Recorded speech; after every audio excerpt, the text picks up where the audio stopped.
Welcome to the Bachelor course of Physical Education. Today, we will discuss about learning, its characteristics, methods and various factors that affect learning.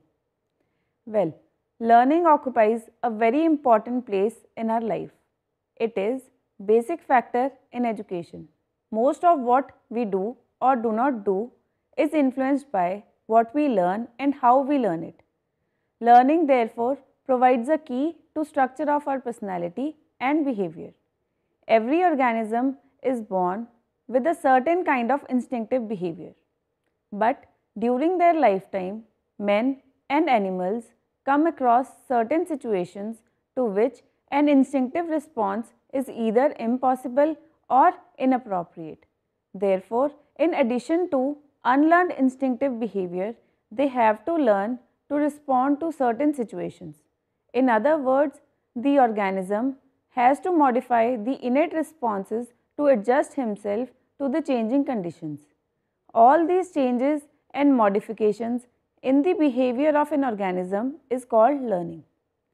The process of learning involves acquisition of new experiences, retention of already acquired experiences in the form of impressions, engrams and skills, development and modification of experience, synthesis and organization of old and the new experiences resulting in some novel pattern. In words of Mann, learning is more or less permanent incremental modification of behavior which results from activity, special training or observation. Skinner viewed learning as both acquisition and retention. According to Gardner-Murphy, the term learning covers every modification in behavior to meet environmental requirements. Henry P. Smith defines learning as the acquisition of behavior or strengthening or weakening of old behavior as a result of experience. According to Woodworth, any activity can be called learning so far as it develops the individual in any respect, good or bad, and makes him alter behaviors and experiences different from what they would otherwise have been. Pressey, Robinson and Horrocks viewed learning as an episode in which a motivated individual attempts to adapt his behavior so as to succeed in a situation which he perceives as requiring action to attain a goal. In words of Crow and Crow, learning is the acquisition of habits, knowledge and attitudes. It involves new ways of doing things and it operates in an individual's attempt to overcome obstacles or to adjust to new situations. It represents progressive changes in the behavior and enables him to satisfy interests to gain goals. Hilgard defines learning as the process by which an activity originates or is changed through reaching to an encountered situation, provided that the characteristics of the changes in activity cannot be explained on the basis of native responses, tendencies, maturation or temporary states of organism, for example fatigue, drugs, etc. The above definitions reveal the following facts. Learning is a process and not a product. It involves all those experiences and training of an individual right from the birth which helps him to produce changes in his behavior. Learning leads to changes in the behavior, but this does not necessarily mean that these changes always bring about improvement or positive development. One has an equal chance to drift to the negative side of human personality. Instead of change in existing behavior or acquisition of new behavior, learning may also result in discontinuance or abandonment of existing behavior.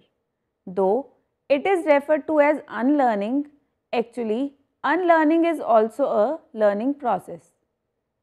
Learning prepares an individual for any adaptation or adjustment that may be necessary. As maintained by Crow and Crow, learning involves new ways of doing things, but there is no limit to adopting these ways and means. All learning does not take place in the same manner. Therefore, learning as a process is of different types and involves different methods.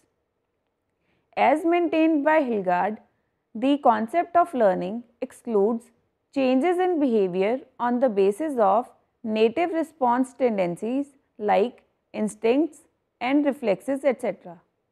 Instinctive and species-specific programs cannot be termed as learned behavior. Similarly, reflexes, the innate involuntary responses to stimulation, example, blinking at the bright lights, and the infant's sucking behavior cannot be attributed to learning. Learning does not include changes in behavior on the account of maturation, fatigue, illness, or drugs. There are different types of learning. We will now take up these types one by one. First, we have motor or skill learning. When the child is young, his mental capacities are not fully developed, so he learns motor activities like simple movements, eye-hand coordination, walking, running, etc. At this stage, most of the learning is learned by imitation. Next, we have perceptual learning. As the child's mind develops, he starts making percepts. That is, he can give meaning to sensations. For example, he starts differentiating objects, people, and sounds around him meaningfully. Third type of learning is conceptual learning.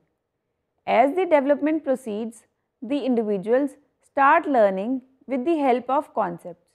He learns to differentiate and classify objects on the basis of similarities and dissimilarities. Before the stage of concept formation, for example, child calls every flying bird as chidi or tota. When an individual starts making concepts, he can differentiate between sparrow, parrot, and pigeon, etc. Next type of learning is associative learning. After the stage of conceptual learning, associative learning takes place. Child starts learning by making associations. For example, when a child visits doctor for the first time, he behaves normally. But when doctor injects him, he feels pain. He associates pain with doctor. When next time parents take the child to the doctor, he starts crying because he has associated pain with doctor. Next type of learning is appreciational learning. When the child matures, his percepts and concepts become strong. He starts appreciating things. This learning is called appreciational learning. Last type of learning is attitudinal learning. This type of learning pertains to the formation of attitudes. Attitudes are generalized dispositions for certain particular ideas, things, or persons. Well, students, these are the types of learning which are also called as stages of learning because child undergo these learning experiences in a particular sequence. For example, first of all, child learns the motor skills, then perceptual learning takes place. After perceptual learning, conceptual learning, associative learning, appreciational learning, and attitudinal learning takes place respectively. Now we will have an appraisal of various characteristics explaining the nature of learning. First characteristic of learning is it is a progressive change in behavior. Learning is a cradle to grave process. It continues from birth till death. Next is learning is universal. Every creature that lives learns. Individual belonging to different strata of society learns. In human beings, it is not restricted to any particular age, sex, race or culture. Next characteristic is learning takes place on all the three aspects of human behavior, that is conative, cognitive and affective. Next is learning is transferable, that is learning in one situation have carryover effect in other situations which can be positive, negative or zero. Next characteristic of learning is purposive and goal directed. Whenever individual learns something, there is some motive behind it. In case there is no purpose, there would hardly be any learning. Learning is motivated by adjustment. Individual learns with a motive to adjust. For example, when a player is going to participate in an international event, he would learn English so that he can manage to interact with organizers and participants from different countries. Next characteristic is learning is a process and not a product. Behind every learning, there is some motive which motivates the individual to do efforts. If there is some motive, the goal is set up. After the goal has been set up, adjustment on the part of individual begins. And gradually, the changes in behavior takes place and these changes in behavior are then stabilized. Next characteristic of learning we'll discuss is learning is the response of a whole individual to a total situation. That is, individual reacts to the total situation as a whole.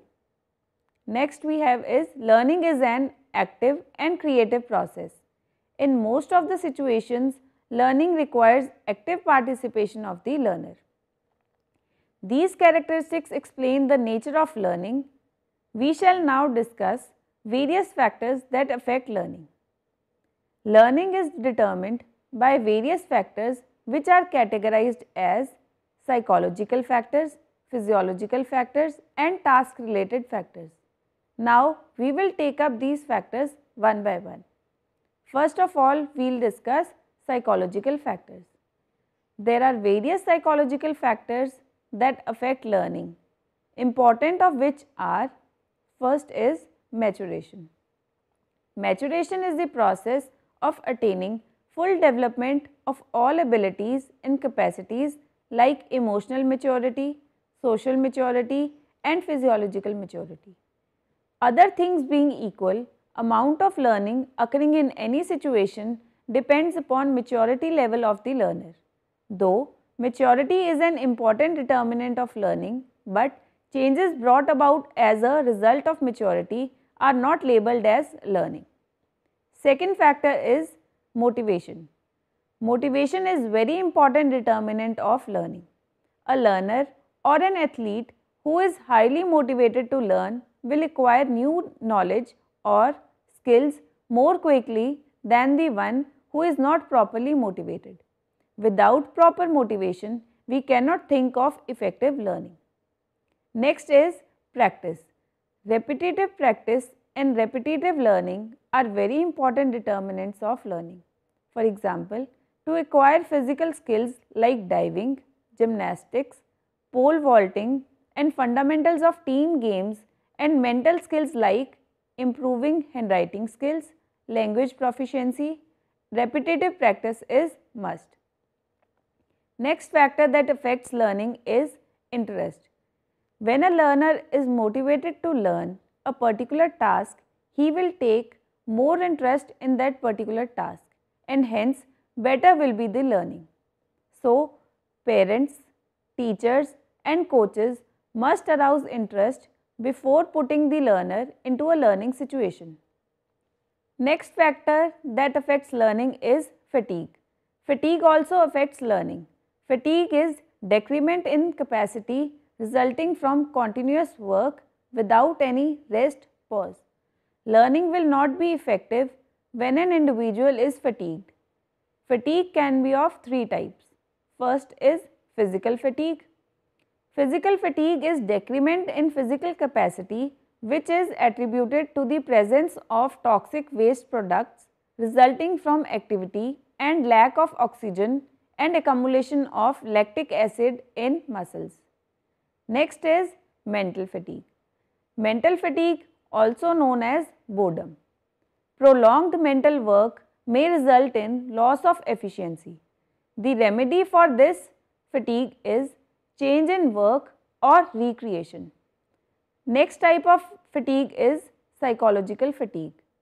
Psychological fatigue is a mere feeling of fatigue. There is no decrement in efficiency, neither physical nor mental, but It is attributable to boredom, lack of interest in learning material, etc. As we know, fatigue of either kind adversely affects learning, so parents, teachers and coaches must try to develop strategies to do away with fatigue so that the learner learns efficiently and proficiently. Next factor that affects learning is mental health. A mentally healthy individual, that is, the one who is free from anxiety, frustrations, will learn better. On the other hand, individual with poor mental health will find difficulty in mastering very simple tasks or the ones that interest them. Next is emotions. Emotions are the stirred up state of the individuals. Too much emotional arousal has hazardous effect on learning. Next factor that affects learning is capacity. Capacity of a learner is also an important determinant of learning because different individuals have different capacity to learn. Gifted child learns more quickly and easily than an average children. Parents, teachers and coaches must take into consideration the learning ability of the individual while assigning learning tasks to them. Next factor is mental set. Mental set is individual's inclination of mind at a particular moment. When individual is mentally set to learn particular learning material, he will learn quickly, but when individual is not mentally set to learn a particular thing, learning will be less efficient. Next factor that affects learning is readiness. Readiness is the mental preparedness to learn. When the learner is ready to learn, he will learn quickly. If he is not ready to learn, he will find even the simplest task very hard to learn. Next is level of aspiration. Level of aspiration is what an individual aspires to do. Higher the level of aspiration of an individual, better will be the learning. Next set of factors we have is physiological factors. Physiological factors also play a central role in learning. We will now discuss few of the important physiological factors. First is the age. As already discussed, learning is a cradle to grave process, but ability to learn is affected by age. Learners learn more quickly in early years. Learning becomes slow with age. It may be due to the lack of interest or curiosity to learn. Otherwise, age itself is not an important determinant of learning. Next is sensations and perceptions. Sensations and perceptions affect learning. Individuals with sharp sensations and logical perceptions learn quickly. Faulty perception adversely affects learning. Next factor that affects learning is physical defects. Physical defects, which may be biological or accidental, have negative effect in learning. For example, a hearing impaired individual or visually impaired individual find it hard to keep pace with learning due to their handicaps. Next physiological factor is time of learning. Time of learning plays a very important role in learning. Early hours of a day are very good for learning because mind and body of an individual are fresh at that time, which increases the efficiency and proficiency of the learner. Day hours are very poor for learning because individual is tired at that time, but bedtime is very good for retention purposes because individual sleeps after that. There are less chances of interference and therefore learning traces are better retained. Next factor are the drugs. The effect of drugs on learning is a controversial issue. In the beginning, the drug addicts may show increase in efficiency of the learning, but in general, prolonged indulgence in drugs has an unfavorable effect on learning. Next is nutrition and diet. Nutrition of the learner also determines learning. Poor food affects the health of the child, which may affect the learning efficiency and proficiency of the learner.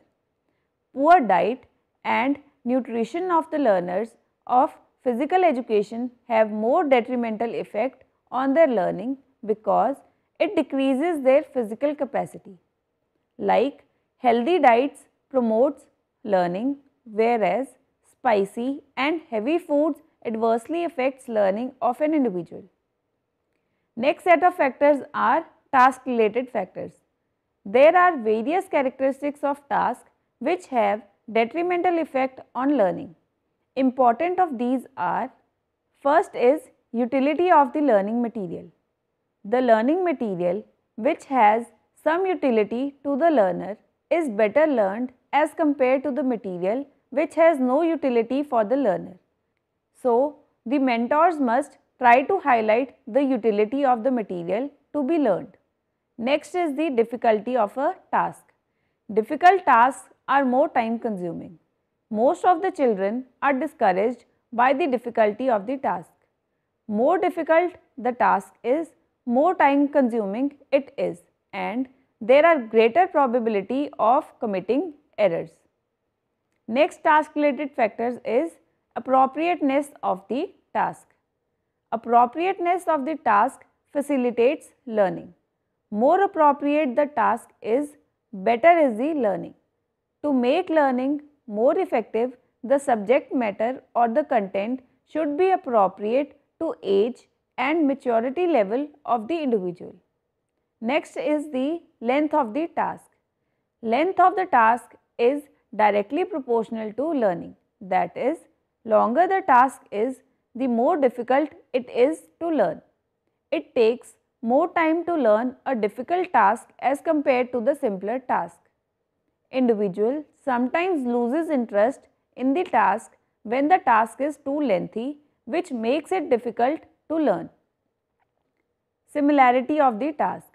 It becomes easy and effective to learn a task with similar elements. It can be quickly followed and learned by the learners. Similarity of the task makes it easier to grasp and learn a content. Next is effective methods of learning. Learning is influenced by methods of teaching. Better and effective methods of teaching are essential for learning. Mostly, poor learning is the result of faulty methods of teaching. A good method of teaching is one which makes the content and subject matter clear even to the slow learners. A good method of teaching makes learning more effective. Next is the clarity of the presentation. The clarity with which the subject matter is presented influences learning. Subject matter must be presented clearly before the students so that they understand it properly. More clearly the subject matter is presented, better is the learning. To make learning more effective, the content should be presented in clear terms, and if possible, audio-visual switching must be used. Next is the meaningful of the task. Meaningful materials are better learned as compared to learning materials having no meaning. It becomes the responsibility of coaches and teachers to make learning content meaningful. To sum up, we can say that these are important task related factors which determine learning. Next, we will take up methodology of learning. Methods employed in learning are another very important category of variables which determines learning. If the selection of method is made carefully, keeping in view the level of learner, kind of learning material, learning will be more effective. Today, we will discuss few important methods which affects the efficiency of learning. First is massed versus distributed practice. When the practice is massed, that is, all the amount of time to be learned involves only one interval at a time, this is referred to as massed practice. When the practice takes over several intervals, we call this distributed practice. Massed practice is considered superior when much of the material is likely to be forgotten over a long time interval, or when the solution of the problem involves variability in response. Undoubtedly, the distributed practice yields greater learning and retention than massed practice, but there are certain cases only the massed practice will do good. So, it becomes the responsibility of teacher and coaches to judiciously select when to employ a massed practice and when to employ the distributed practice. Second method of learning is whole versus part method. Certain material like poem of reasonable length will be better learned if it is learned as a whole. If we try to break the learning experience, learner will find it difficult to memorize. But there are certain materials which must be learned in parts to get desirable results. For example, acquiring the skill of typewriting and learning the meaningless material such as nonsense syllables. It is advisable to apply whole method where there is logical unity or continuity in the material. When there is no unity in whole matter, divide the matter into logical units and use part method on the logical units. Next type of method is insightful method. Insightful methods of learning are where individual learns the learning material insightfully instead of mere cramming. When the learner learns with insightful method, learning is very easy because learner can link new learning with the past learning. That is, learner can profit by transfer of training and correlates the learning in one area to the other. So, the teachers and coaches must stress upon insightful method of learning and discourage rote learning. Last method is the utilization of maximum number of sense organs. Sense organs are the gateway to knowledge. Learning becomes more economical and profitable if the learner utilizes maximum sense organs like sense of sight or hearing, etc. in a learning process. So, it is advisable that we should encourage maximum utilization of sense organs during learning. To conclude, we can say that learning is any change in behavior of an individual brought about as a result of experience and training.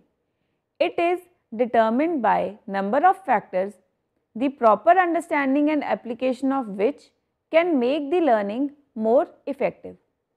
That's all for the today's lecture. Thank you.